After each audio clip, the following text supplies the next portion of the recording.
#cardio versus strength training, which burns more fat. Hook.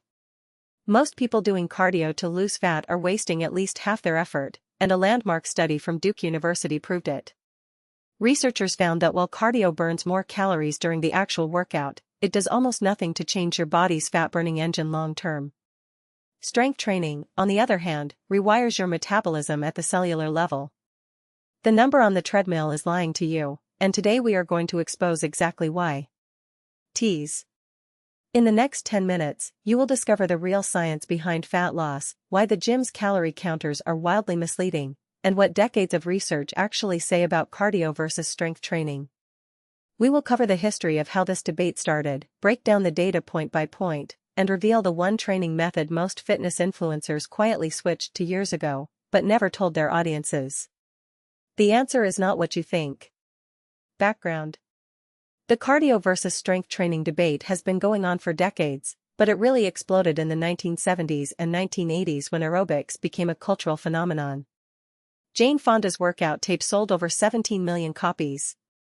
Running clubs formed in every major city. The core belief was simple and appealing: move more, burn more, lose more. Calories in versus calories out, and cardio was the fastest way to tip that scale. The fitness industry built an entire economy around this idea. Treadmills, ellipticals, step classes, spinning, all marketed with the same promise. Burn fat. Lose weight. Change your body. And for a while, it seemed to work. People were moving, sweating, and seeing results. The problem is, most of those results plateaued within weeks, and researchers started asking uncomfortable questions about why. Meanwhile, strength training was largely seen as something bodybuilders did in the back of gyms. It was not considered a fat loss tool. It was for building muscle, for athletes, for people who wanted to look a certain way. The idea that lifting weights could actually be superior for fat loss was considered fringe science as recently as the early 2000s. That has completely changed. Over the past 2 decades, exercise physiology has evolved dramatically. We now understand that fat loss is not just about what happens during a workout. It is about what happens in the 23 hours after. And that is where the entire conversation shifts. Main content. Let us start with the raw numbers, because they matter. During a typical 45-minute moderate-intensity cardio session, think jogging at a comfortable pace, the average person burns between 300 and 400 calories. A 45-minute strength training session burns slightly less in the moment, typically 200 to 300 calories depending on intensity and muscle mass. On paper, cardio wins. But here's where the story gets complicated. Strength training triggers a physiological process called excess post-exercise oxygen consumption, or EPOC. After a hard resistance training session, your body continues burning elevated calories for up to 38 hours. That recovery process, repairing muscle fibers, restoring glycogen, rebalancing hormones, requires enormous energy. Studies published in the Journal of Strength and Conditioning Research show that EPOC from strength training can add anywhere from 60 to 180 extra calories burned after the session ends. Cardio produces EPOC too, but it is significantly shorter and smaller in magnitude. But here's what nobody talks about. Every pound of muscle you build increases your resting metabolic rate by approximately 30 to 50 calories per day. That does not sound like much, but add 5 pounds of lean muscle, entirely achievable in 6 to 12 months of consistent training, and your body is now burning an extra 150 to 250 calories every single day without doing anything.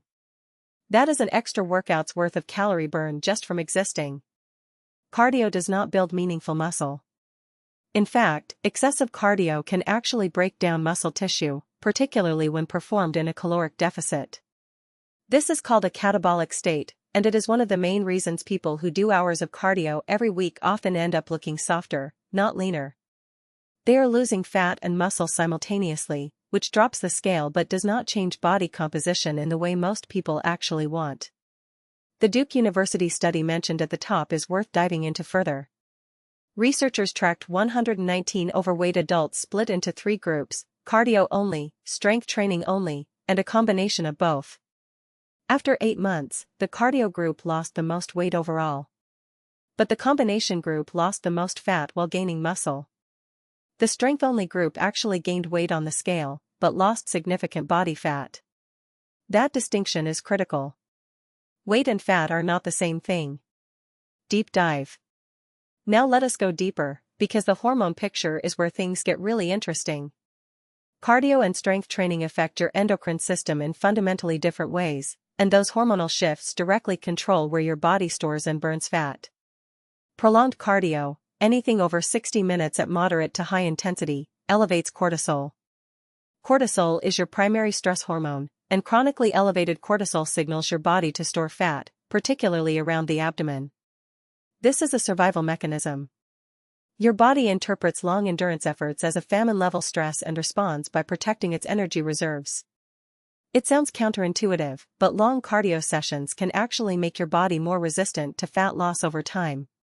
Strength training, particularly compound movements like squats, deadlifts, and bench press, triggers a surge in testosterone and human growth hormone. Both of these hormones are directly involved in fat mobilization, that is the process of pulling fat out of storage cells and burning it for energy. A 2015 study in the European Journal of Applied Physiology confirmed that resistance training sessions produce significantly greater acute hormonal responses for fat metabolism than steady-state cardio of the same duration. There is also the insulin sensitivity factor. Muscle tissue is the body's primary site for glucose uptake. The more muscle you carry, the more efficiently your body processes carbohydrates and the less likely it is to convert excess glucose into stored fat. Research from the American Diabetes Association shows that resistance training improves insulin sensitivity by up to 23% in sedentary adults within just 16 weeks. Better insulin sensitivity means less fat storage and more consistent energy levels throughout the day. What about high-intensity interval training, or HIIT? It deserves its own moment here because it genuinely bridges the gap. HIIT combines cardiovascular effort with metabolic stress that closely mimics resistance training in terms of EPOC and hormonal response. A 2012 meta-analysis in the Journal of Obesity found that HIIT produced significantly greater reductions in total body fat compared to steady-state cardio despite requiring less total time. The mechanism is the same, intense metabolic disruption that forces the body to keep burning fuel long after the session ends. Analysis. So what does all of this mean for you, practically speaking? The answer is not as simple as choosing one or the other, but if you are purely optimizing for fat loss, the research points clearly toward prioritizing resistance training as your foundation, with strategic cardio layered on top. Think of it this way. Cardio is like renting fat loss. You burn calories while you are doing it, and the effects fade relatively quickly. Strength training is like buying it. You are investing in infrastructure, muscle tissue, that pays dividends every single day. The more muscle you build, the more metabolically active your body becomes around the clock. The practical recommendation from most modern exercise physiologists is a structure of 3 to 4 resistance training sessions per week, with 2 to 3 shorter cardio sessions of 20 to 30 minutes, preferably HIIT style or moderate intensity. This combination produces the greatest fat loss while preserving or building lean muscle, keeping hormones balanced, and avoiding the cortisol spikes that come with chronic long-duration cardio. Nutrition works in partnership with this, of course. Adequate protein intake, typically 0.7 to 1 gram per pound of body weight, is essential for muscle repair and preservation during a fat loss phase. Without sufficient protein, even the best training program will underdeliver. And sleep matters more than most people realize. Growth hormone is primarily released during deep sleep, meaning poor recovery directly undermines your strength training investment. Conclusion. Here is the bottom line. Cardio burns more calories during the workout. Strength training burns more fat overall. Those are two different things, and confusing them is the reason so many people spend months on treadmills and see diminishing returns. The science is clear. Building muscle elevates your resting metabolism, optimizes fat-burning hormones, improves insulin sensitivity, and produces lasting changes to your body composition that cardio alone simply cannot match. The smartest approach combines both, but if you only have time for one, lift weights. Your body will thank you for the next 24 hours straight. This video is for general wellness purposes only. Always consult your healthcare provider before starting any fitness or nutrition program. CTA. Before you go, if this video opened your eyes, hit that like button right now. And subscribe to Healthcore Daily, we post every single day.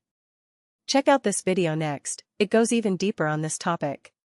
See you there.